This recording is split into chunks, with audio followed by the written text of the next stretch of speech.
My mom said to me, "If you can't have a child, we should get a divorce." My husband responded calmly, "Fine, I understand, even though I'm currently pregnant."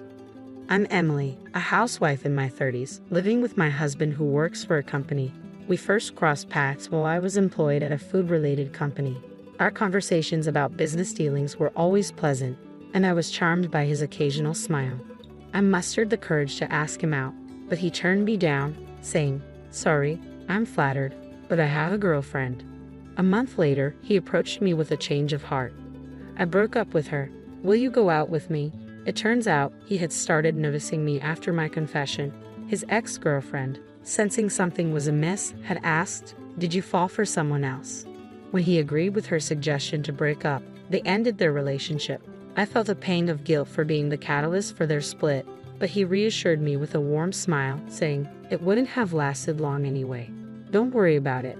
His comfort eased my worries, and after 3 years of dating, we got married. When we decided to get married, he said, "I'd like us to have children after we're married. Would you be willing to stay home and support me and our future kids?" At that time, I was working at a demanding job and was eager for a change, so I agreed to become a stay-at-home wife. I was determined to support my husband and embrace this new role. The transition from a working woman to a housewife was challenging, but it was worth it for the joy of our newlywed life. Every day felt blissful, and the absence of any issues with my mother-in-law was a significant relief. Her house was only a 10-minute walk from our apartment. I initially worried about frequent visits and potential intrusiveness, but my fears proved unfounded. My in-laws were incredibly kind and supportive. Whenever I had a question, they made the effort to visit our home and explain things thoroughly. Despite our difficulties in starting a family, they were always understanding. My mother-in-law even told me, "You're more precious to me than a grandchild. I've always wished for a daughter since our family only had men. Please let me continue to cherish you like my own daughter." I adored my mother-in-law and trusted my quiet but dependable father-in-law. However, this harmonious relationship only lasted through the first few years. Over time, my once kind in-laws underwent a noticeable shift. My father-in-law became increasingly reserved, while my mother-in-law's demeanor changed drastically. Perhaps it was her true nature all along. Her attitude towards me went from being exceptionally warm to overtly cold. She has become quite harsh, frequently visiting our home, especially when my husband isn't around, and constantly nagging me about when we'll finally have a child. "It's your duty as a wife," she insists. This contrasts sharply with her previous attitude, where she once told me, "Children are gifts from heaven.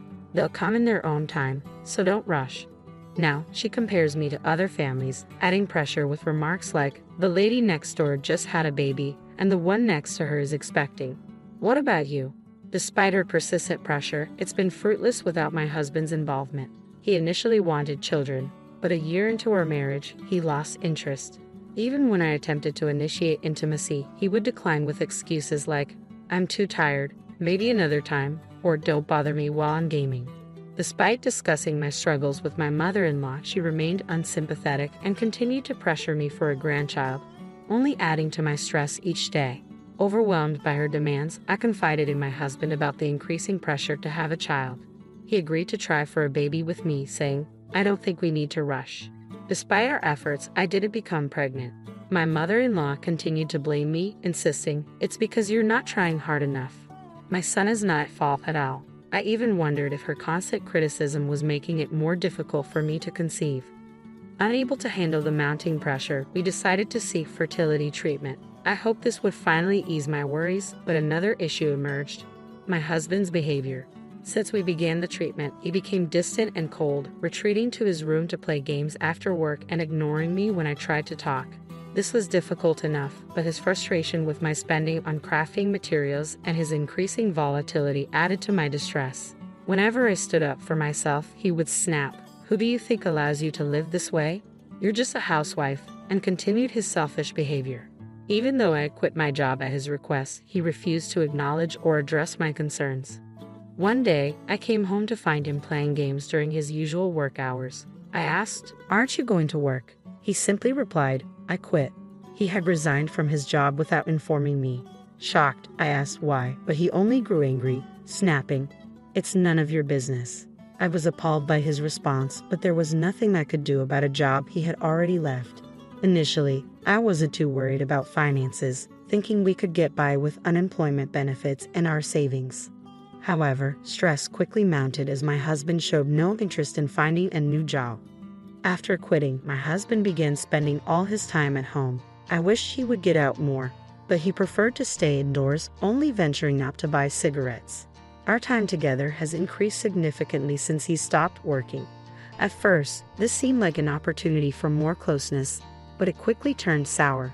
Just like with my mother-in-law, the constant proximity to my husband, whose attitude has shifted from warm to cold, has led to frequent arguments. I've come to realize that even simple conversations with him are now stressful, and we've almost stopped talking altogether. I find myself questioning whether this kind of married life is worth continuing. I started to feel like I had reached my breaking point with this marriage and began searching for a way out. Fed up with his endless gaming, I confronted him. "You're not a child. Stop playing games all day and start looking for a job." He then mentioned, "By the way, my mom said if you can't have a child, we should get divorced." In that moment, I felt a strange sense of relief, as if my mother-in-law was indirectly helping me. I had just discovered that I was pregnant after a checkup that day, and I had planned to share the news with him that evening. However, deciding not to tell him right away seemed like the right choice. It allowed me to distance myself from both my mother-in-law and my husband. I handed him the divorce papers, which I had pre-filled and kept in a drawer. "Okay, I understand. Here are the divorce papers," I said. My husband, clearly unprepared for this turn of events, looked stunned and speechless as he saw the papers. His usual commanding demeanor vanished, replaced by a bewildered expression. He seemed at a loss for words but began filling out the documents, clearly feeling compelled to comply with his mother's wishes. As he completed the forms, he kept casting glances at me, still processing the shock. We agreed to discuss property division later, but there wasn't much to divide. Our assets were minimal, largely because my husband had a tendency to spend extravagantly on his hobbies. While he criticized my spending, he was far more reckless with his own money, frequently splurging on gaming and amusement arcades. He had always been bad with saving money, both before and after our marriage, so we had no significant assets to divide. When it became clear that there was no real property to split, I thought our discussion was finished. However, my husband insisted otherwise. He pointed to a bank statement and said, "Don't we still have our savings?" The statement showed a substantial amount of savings, which he suggested we divide. I explained, "This money is from before our marriage, so it isn't part of the property division." His face went pale, but he countered, "Fine, but this apartment should be included in the division, right? I lived here too." I had to deliver some difficult news. "Unfortunately, the apartment is in my name, so you have no claim to it. Additionally, I've already listed it for sale, so you'll need to move out soon. Please make arrangements to leave. It would be inconvenient for you to stay here," I said with a calm smile. I had been saving for a future home, anticipating that this apartment might eventually be too small. Saving money had always been a hobby of mine, and I had accumulated substantial savings before our marriage. Even as a regular employee, I was able to purchase the apartment with those savings. So I did have some assets. With the proceeds from the sale, I planned to build a new house in the city center. Of course, this property, being from before our marriage, was not subject to division. It seemed my husband was unaware of this detail. He apparently believed he would be entitled to half of my property, but that was not the case. When he realized he wouldn't receive any part of it, he was left stunned. The shock left him in a daze as we continued our discussion, but he struggled to recover his composure. With little left to discuss, the conversation wrapped up quickly, and we proceeded to submit the divorce papers to our lawyers. The divorce was finalized smoothly. A few months later, I moved back to my parents' home, and with their support, I gave birth to a healthy baby boy. I named him Ambrose, inspired by the phrase, "A boys be ambitious." Now, I'm enjoying a fulfilling life with my parents and my cherished child. I haven't informed my ex-husband or his family about Ambrose. I'm certain that if I did, my former mother-in-law would come storming in, demanding, "Give me back my grandchild." As for my ex-husband, after being forced out of the apartment, he returned to his parents' home. He has become a recluse, unable to cope with the ease of our divorce. His behavior is so suspicious that he often gets stopped by the police when he ventures outside. It's a rather pitiable situation. I later discovered that his decision to quit his job stemmed from deteriorating work relationships. It turns out my ex-husband was disliked at his company for his constant bad-mouthing, particularly by his female colleagues, and eventually, everyone began to ignore him. Unable to bear the isolation, he abruptly resigned. Perhaps his true nature was evident even before our marriage, kind only to me, while hiding his true colors beneath a facade. 3 years later, I was working as the manager of a craft store. After becoming a regular customer at a local shop, the manager, Linda, approached me with an offer. I'm getting bolder and considering retirement. If you're interested, Emily, would you like to take over this store? Linda asked. At that time, my parents were actively helping with childcare, and I was looking for a new job. If I turned down the offer, the store would close, which would inconvenience many loyal customers. Weighing these factors, I decided to accept and take over the store. While attending to a regular customer today, I was surprised by an unexpected visit from my former mother-in-law and ex-husband. Wow, this is a lovely shop, my ex-husband remarked. Yeah, Mom, look at this fabric. It would look great on you, he added. Annoyed by their obvious flattery, I asked, what are you doing here? My former mother-in-law then demanded, give me back my grandson.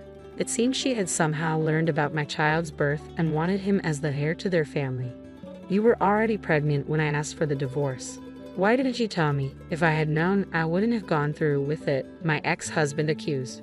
That's exactly why I wanted a divorce. If you had known about the pregnancy, you would have done everything you could to prevent it. I shot back, glaring at him and my former mother-in-law. My former mother-in-law then demanded, so, are you going to give me back my grandchild or not? I want to live with him soon. You've had him for 3 years. Now it's my turn.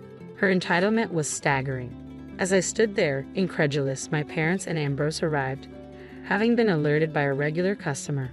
What's going on? Is there a problem? They asked, clearly concerned and ready to assist. Seeing Ambrose holding hands with my parents, my former mother-in-law tried to approach him, saying, oh, he's so cute. Just like my son when he was young. Look, I'm your grandma. I attempted to intervene, but it wasn't necessary. Ambrose, clinging to my mother, said firmly, this is my only grandma. Can you please leave now? My mother nodded and asked the former mother-in-law to leave, but she insisted, just give me the child. Meanwhile, my ex-husband, eager to forcibly take Ambrose from my parents, advanced. I moved in front of Ambrose to protect him, but being much smaller, I was easily pushed aside. Ambrose, be careful, I shouted. My ex-husband was just inches away from grabbing Ambrose when suddenly his body was lifted off the ground. Looking up, I saw my father, who had executed a precise shoulder throw. Unbeknownst to my ex-husband, my father was a police officer with advanced judo skills. Stunned and in pain, my ex-husband looked up at my father with a mixture of fear and disbelief. If you continue to harass my child or grandchild, I will take further action, my father warned, displaying his police badge. Seeing this, my former mother-in-law, now pale and shaken, quickly pulled my ex-husband away, and they fled. I don't know what happened to them after that, and honestly, I have no desire to find out. Several years later, inspired by my father, Ambrose set his sights on becoming a police officer. I want to be a police officer when I grow up so I can protect Mom too, he said with determination. He has been working hard in his studies to achieve this goal and is now undefeated in judo among his peers, thanks to my father's training.